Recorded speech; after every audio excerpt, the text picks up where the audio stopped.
Shalom, mis amados amigos, bienvenidos.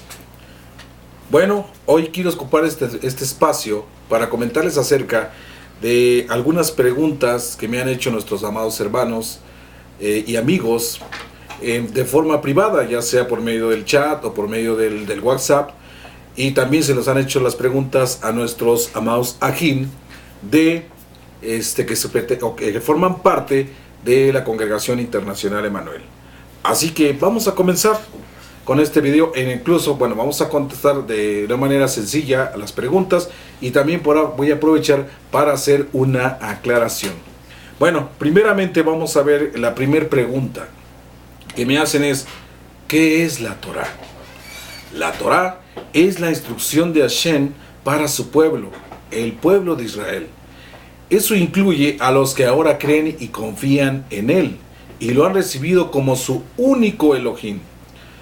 Conocida también como Pentateuco, la cual contiene los 5 libros dados a Moshe en el monte Sinaí.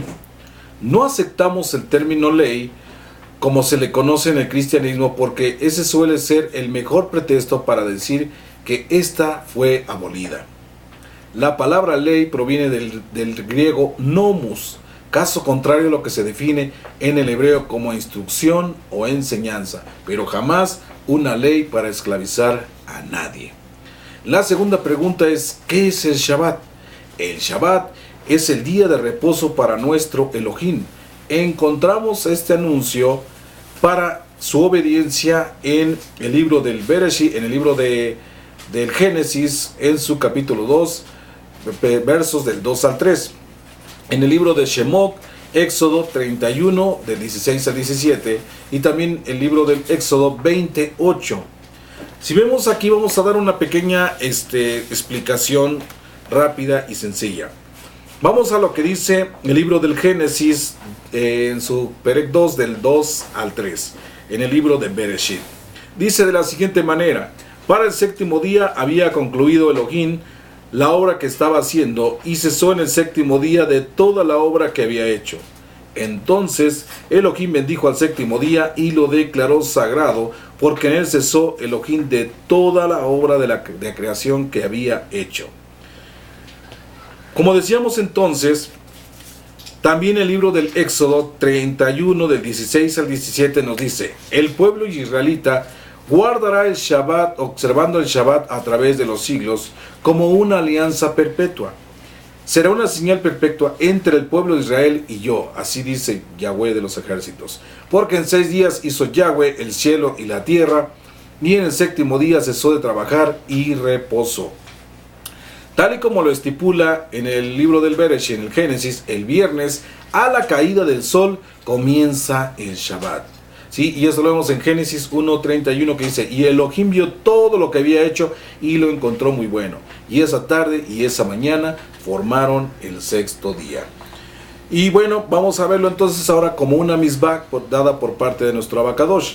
Si vemos en el libro del Éxodo 28, dentro de las 10 locuciones que fueron dadas a Moshe, dice esta que es muy importante. Dice: recuerda el Shabbat para santificarlo. Amén. La tercera pregunta: ¿qué practicamos o guardamos? Como lo mencioné hace un momento, guardamos el Shabbat.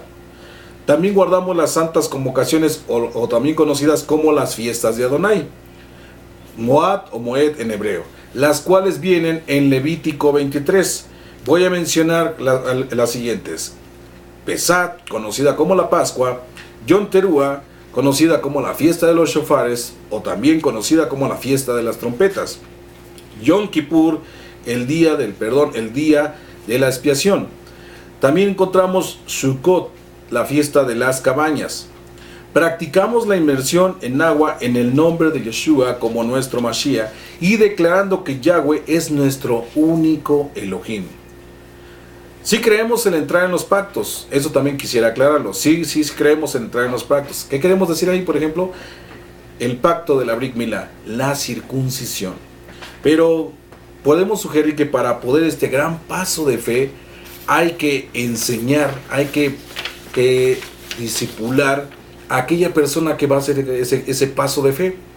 Yo he escuchado que hay personas que cuando llegan a una congregación, lo primero que les exigen es que se haga la Brit Milá, la circuncisión, pero apenas esa persona no entiende nada de las raíces hebreas, ¿sí? Hasta no le han explicado que por qué se guarda el Shabbat. Entonces, pero ya lo están presionando, orillando para que se haga la circuncisión. Cuando estas personas hacen eso porque los están prácticamente presionando y no porque de veras lo sientan en el corazón, ahí viene un gran problema. Vemos que se ha enseñado que primeramente la circuncisión debe de comenzar en el corazón. Y posterior a ello, una vez entendiendo esto y en base a una buena preparación educativa dentro de las raíces hebreas, se da el siguiente paso, que es la física, la circuncisión física. Pero si no se hacen las cosas como deben de ser correctas, viene el problema de que la persona, al no entender esto, se lastima, se hace muchas preguntas y termina abandonando, termina saliendo, se termina prácticamente diciendo que eso no es real y que no lo siente en su corazón y se regresan al mundo. Yo tengo el caso, por ejemplo, que platiqué hace poco con un joven que me lo encontré en la calle, me saludó y platicando, bueno, pues llegamos a ese punto del tema. Y yo le pregunté, ¿y qué tal? ¿Cómo vas? ¿Cómo estás creciendo en la caída? ¿Dónde estás? Me dijo, ay, Roe, ya no voy. Me lastimaron, me pasó algo que no me gustó. Ya no estoy yendo. Bueno, ¿y qué estás haciendo ahora? ¿O qué está pasando con tu vida en este momento? Me dice, pues, yo pues regresé al mundo. Volví a tomar, volví a fumar. Ahí es cuando entra un problema muy grave. Porque la persona ya tiene la circuncisión física. ¿Sí? Comenta el Sheliach Shaul que cuando pasa este tipo de cosas, viene a ser de nuevamente como si fuera un incircunciso, pero ahora con un más grado alto de falla y de error. Entonces, tenemos que entender bien esa parte, que para poder dar ese salto de fe, tenemos que hacerlo, pero bajo una buena educación dentro de las enseñanzas de la Torá. El punto número 4, ¿qué nombre usan? Yahshua o Yeshua. Yo quisiera compartir ahí un poco acerca de esto, amados hermanos, porque vemos que hay explicaciones acerca de las transcripciones de los nombres en hebreo. Y por ejemplo, yo puedo mencionarles que en este caso, hablando del nombre sagrado, vamos a comenzar por ahí. Los masoretas antiguos, eruditos hebreos, en su afán por salvaguardar la santidad del nombre sagrado, reemplazaron en 134 lugares del propio texto hebreo el tetragramatón por el título común conocido como Adonai o conocido como Hashem, ¿sí? Y en 8 lugares el título Elohim. Y entonces, ¿qué hacen? Algunas escrituras, en este caso, como desde donde estoy tomando este aporte, que es la versión israelita nazarena, ¿sí? Lo transcribe ahora como Yahweh, el nombre Yahweh. El texto hebreo, ¿sí? Hebreo masorético, y ese texto es basado en el uso del tetragramatón. Y ahí vamos a encontrar más explicaciones. El por qué es la importancia de restaurar los nombres o el nombre sagrado. ¿Sí? Vemos en base a las explicaciones que tiene aquí, nos habla también acerca de algunos criterios sobre los nombres.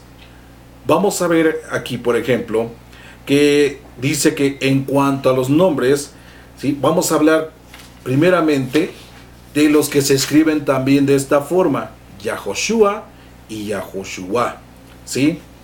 Vamos a ver. Dice que en cuanto a esto, los nombres que empiezan con Yehó, como en el caso de Yehoshua, en el texto masorético, ¿sí? Se ha retornado a la vocalización más antigua, Yahó, ¿sí? Como en el caso de Yahoshua. Según atestiguan los críticos hebraístas, el cambio de Yahó a Yehó fue parte de la técnica revisionista masorética dirigida a ocultar el nombre sagrado, Además, tenemos testimonios extrabíblicos en favor de la forma Yahó.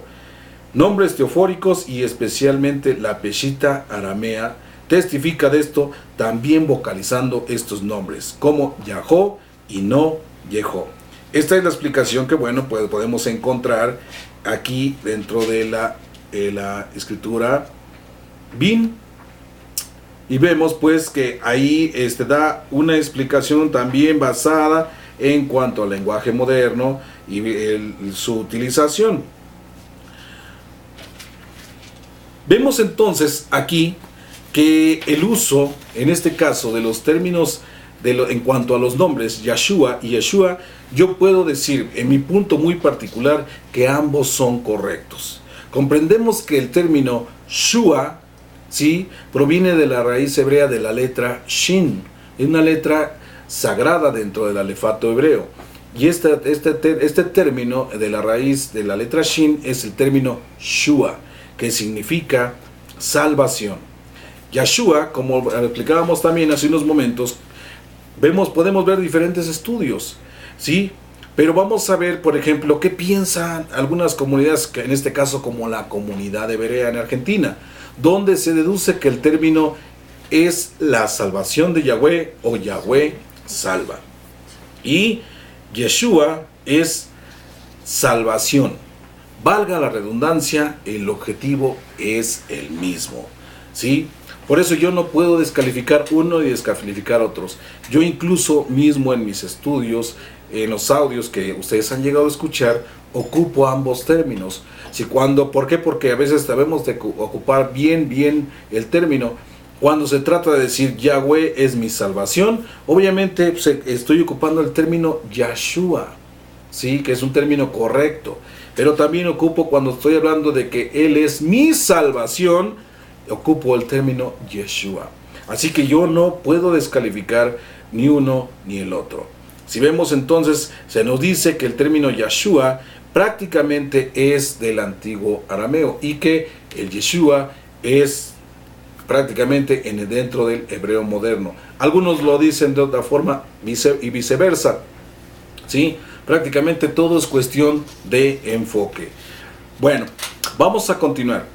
En la pregunta 5 dice, ¿qué religión o denominación son?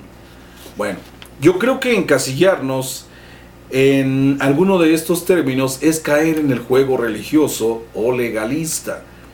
Yahweh en ninguna parte del Tanakh nos refiere que formemos religiones. El ser humano es el que se ha encargado de crear religiones o denominaciones basándose en sus supuestas visiones. Algunos se refieren a nosotros, nos conocen o nos llaman mesiánicos, otros mesianistas u otros israelitas. Yo creo que nosotros podemos decirnos que nos consideramos, estamos viéndolo de esta forma. Nosotros somos israelitas, somos estudiantes de la Torah. Y creemos que como tal, nosotros ahora hemos sido comprados a un precio muy alto y ahora también somos coherederos con el Mashiach. Así que yo no tengo tampoco ningún problema con que nos llamen mesiánicos, mesianistas, israelitas. En realidad, yo creo que para mí lo más importante y el enfoque más correcto es creer en la Torah, es creer en el Eterno y es creer en nuestro Mashiach. Y para ahí es lo más importante, porque tenemos la visión, la meta hacia dónde vamos. Bueno, veamos ahora algunos ejemplos de la palabra religión. Tenemos los siguientes puntos a continuación.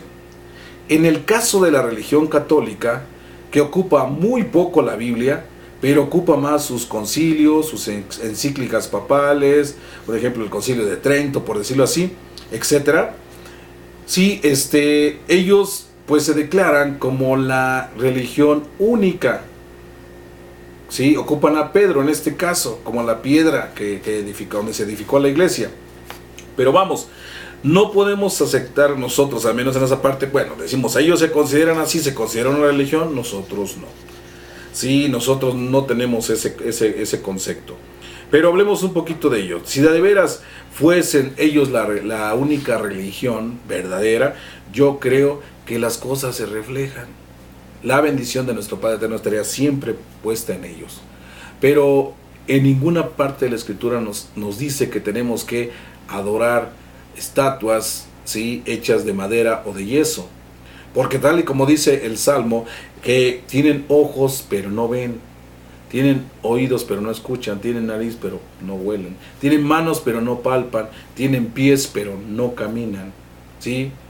Entonces, ¿qué viene a hacer? A igual de ciegos vienen a ser tales aquellas personas que los veneran. Entonces nosotros no podemos creer eso. Hay un ejemplo que a mí me pasó hace muchísimos años.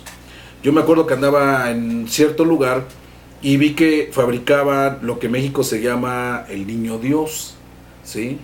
Yo vi que lo estaban fabricando y vi que unos moldeaban y otros ya nada más estaban detallando, pintando, ¿sí? Pero al lado tenían su alcohol que estaban tomando. Entonces, ¿cómo podemos entender que eso valga la pena? Que eso sea correcto. En la raíz hebrea, todas las cosas que van directas o que van con el objetivo de agradar al Padre, tienen que ser cosas kosher, ¿sí? Cosas limpias, apartadas. Incluso los animalitos que son ocupados para de ahí extraer el shofar, por ejemplo, ¿sí?, son animales apartados que desde chiquitos se les lleva en una alimentación para su crecimiento, pero sano, limpio, puro. ¿Por qué? Porque se va a ocupar para el servicio del Eterno. Por esa razón, es que ¿cómo podemos entender entonces que se le dé la veneración, a la adoración a una imagen hecha por personas que están tomando alcohol? Eso definitivamente no puede ser. En el caso de los mormones, su estudio está más basado en lo que dijo su profeta John Smith y sus libros tanto del Mormón y Moroni. Además se dice que era astrólogo y consultaba la piedra de Júpiter.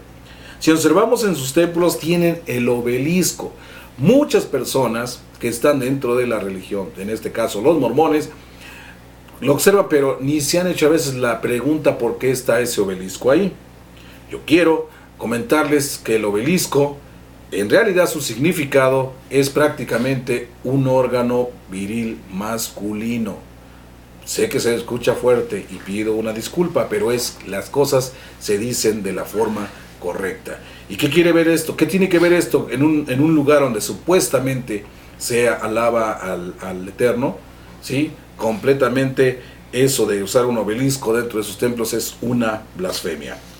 Los testigos se basan en los estudios y escritos de Russell, Rutherford, Knorr y Guillermo Miller, todos ellos franco-masones. E incluso en sus tumbas usted puede ver que lo primero que se hace notar es la forma que tienen como pirámide, incluyendo el ojo que todo lo ve. Ahí podemos ver que entonces ese es el sello característico de los masones. Otro ejemplo, la luz del mundo, donde la exaltación es más para sus profetas terrenales y falsos, ¿sí? Samuel y Joaquín. Por cierto, uno de ellos ya murió. En sus signarios la exaltación es más para ellos que para nuestro Adón, ¿sí? En realidad también podemos decir que nada tiene que ver con Yeshua. Esto también es una completa blasfemia. Y así puedo mencionar diferentes movimientos que dicen ser la religión correcta y original. Podemos nombrar muchísimos. Tenemos el caso también del adventismo con Elena White, ¿sí? Otra situación también equívoca y errónea. En alguna ocasión yo escuché decir que decían los adventistas que eran los más apegados dentro del concepto hebreo por guardar el sábado. Bueno, ellos guardan el sábado, pero nosotros guardamos el Shabbat, que es muy distinto. La pregunta número 6. Esta pregunta, fíjense, amados Sajín, esta pregunta yo ya la he contestado por mensajes privados, en los chats, también los Sajín de la Keilah se han encargado de responder estas preguntas, pero la gente no. Sigue insistiendo en hacernos esa pregunta. Y por eso es que voy a ocupar para hacer esa aclaración. La pregunta 6 dice, ¿pertenecen a gozo y paz? No, para nada. Se nos ha asociado con ellos. Pero la verdad yo no entiendo por qué. Porque primero nosotros somos una doctrina muy diferente a lo que ellos enseñan. Entonces yo no veo el por qué se nos asocie. ¿sí? Manda a la gente mensaje y con la misma pregunta. Robert, ¿ustedes pertenecen a Gozo y Paz? ¿Forman parte de esa congregación? No. Yo recuerdo que cuando comenzamos en las Raíces Hebreas recibimos la invitación de personas que pertenecían o pertenecen a esa congregación. Pero aquí hay un dato curioso. Cuando se les hacía preguntas, para todo me decían, vaya al video del doctor tal. Bueno, hacía una segunda pregunta, vaya al doctor del video tal. Bueno, hice una tercera pregunta, vaya al video de... A ver, momento. Yo no me puedo pasar el tiempo viendo videos. Yo necesito que tú que estás aquí, que te enviaron a compartir, a regalar estos discos, a regalar lo que traes. Yo creo que el afán es de que tú pues lleves a personas a tu movimiento, y está bien, es correcto, es válido. Pero contéstame tú. El problema es que se quedan callados y la situación es que, bueno, entonces los envían desnudos, ¿sí? Y sin armas para poder en un momento dado contestar una pregunta. Por lo menos me hubiera contestado bien, a lo mejor una forma que era el Shabbat, ¿sí? Nomás lo único que me decía, vaya al video de tal, no, es que yo te estoy preguntando a ti, y a lo mejor si al escucharte me conquistas, bueno, pues yo me uno, pero si no tienes las armas para conquistarme, entonces ahí había un gran problema. Por esa situación fue que no fue así. Recibimos invitación también de otros movimientos, de otras quejilot, pero a final de cuentas veíamos que su doctrina no iba con la que en realidad nacimos nosotros. Déjeme comentarle que nosotros nacimos en el año 2011 a las Raíces Hebreas, ¿sí? Nosotros anteriormente pues también éramos cristianos, pero el Eterno tuvo rajen de nosotros y Él nos trajo acá a su casa, y desde ese tiempo pues estamos sirviendo. Pero vuelvo a repetir, ¿sí? Nosotros no tenemos nada que ver con ellos, ni con ningún movimiento de Tehuacán, ni con ningún movimiento a sus alrededores o en el interior de la República, y mucho menos internacional. Nosotros nacimos como un movimiento prácticamente autónomo, digo en cuanto al orden terrenal, porque en realidad la cabeza de nosotros, nuestro movimiento, es Yahweh, nuestro Elohim, y el conducto por el cual tendremos nuestra salvación, Yahshua HaMashiach. Entonces, también aprovecho para hacer otra aclaración. Nosotros no tenemos nada que ver con un señor de barba blanca que anda ahora en México, que anda aquí en México, y que anda haciendo inmersiones y anda haciendo bodas y todo eso. No, nosotros no tenemos nada que ver con ese señor. Es cierto que también en un momento cuando iniciamos nosotros aquí se le conoció y todo, pero no vimos en realidad tampoco nada de lo que nosotros andábamos buscando, y mejor decidimos también separarnos. Y por esa razón, o sea, al decir separarnos, me refiero de amistad, no que formáramos parte de su movimiento. No, que eso tiene que ser también aclarado.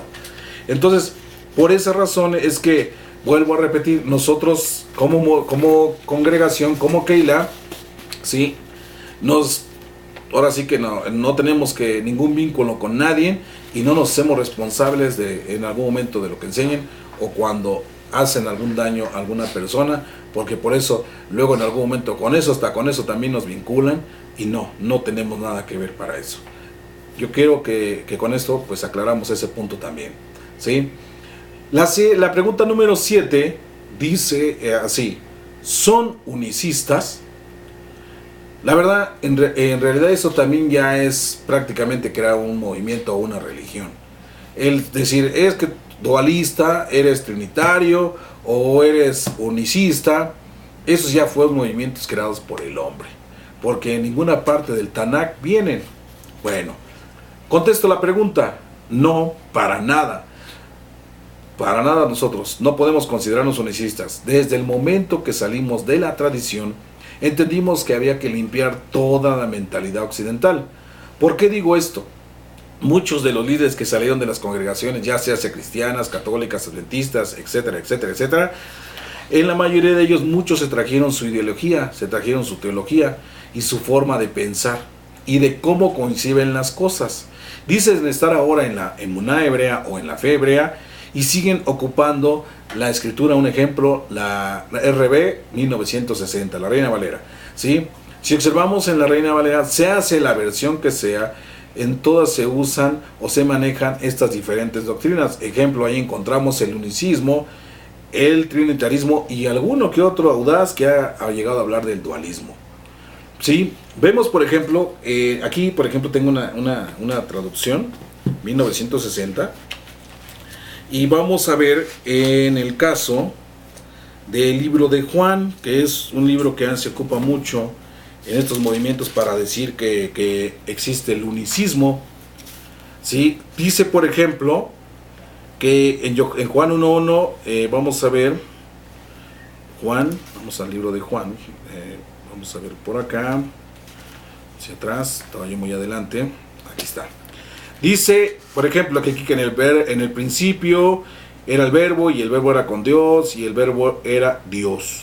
Ahí están ocupando para prácticamente decir que basado en este principio es que de ahí nace el unicismo, porque ¿qué me está diciendo? Que tanto el Padre y el Verbo es el mismo, era Dios. Pero si lo leemos de otras escrituras, ¿sí?, vamos a encontrar una diferencia, ¿sí?, muy notable. No quiero leer una que tengo aquí al ladito porque le puede en un momento dado herir la susceptibilidad de algunas personas. Pero, ¿por qué? Porque su enfoque va más completo al hebreo, ¿sí? Pero vamos a leerlo, ¿qué les parece? Por ejemplo, de aquí de Lavín, ¿sí? Yo no estoy diciendo en ningún momento que Lavín sea la más correcta, ni mucho menos. Yo creo que también Lavín ha hecho su esfuerzo. Y bueno, vamos a ver que ahí van. Yo creo que más adelante también ellos mismos van a ir corrigiendo todavía algunas cosas que no están correctas. Pero vamos a ver qué dice aquí. Dice en Yohanan 1.1, en el principio existía el verbo, y el verbo estaba con el Todopoderoso, y el verbo era poderoso. Está haciendo prácticamente una separación, ¿sí? No está diciendo que prácticamente sea lo mismo. Y en el caso, por ejemplo, de Juan 10.30, dentro de la escritura, que tenemos aquí también, la escritura 1960, en el caso de Juan 10.30, dice aquí, yo y el Padre uno somos. Y de ahí también se toman para decir que ambos son el mismo. Cuando más sin en cambio, en otras traducciones lo maneja de otra forma.